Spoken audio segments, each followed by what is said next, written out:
Hey YouTube, this is Abdel Car Fix.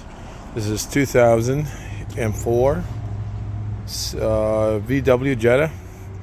What's going on is the car won't start. We checked, sound like fuel is not getting into the engine. So confirm that no fuel. And two things you have to check here. You got to check the relay here, 409. It's the fuel pump relay. It's located right under the dash. It's not hard to reach. I'll show you when I put the light in there. Check the relay first before you go to the pump, or when you go to the pump, check for power at the pump.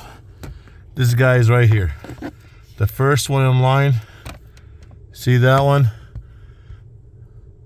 That one right there, which is, let me see, usually it says 409. This one aftermarket.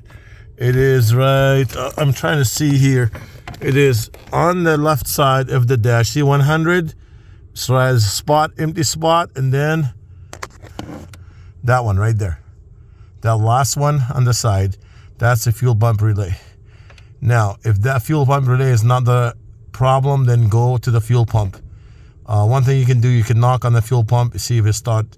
But that's one of the things I have done and worked, seemed like worked every time.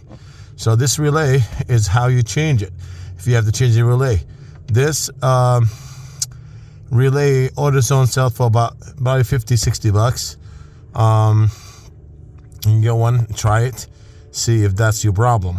If that's not your problem, then go to the fuel pump, and I'll make a video about the fuel pump, how to get in here. So you don't have to take, I see some videos people taking these covers off. You don't have to take any cover off, guys. You don't have to take anything off. Goes right straight up, and it's right under here. It's pretty easy to get to.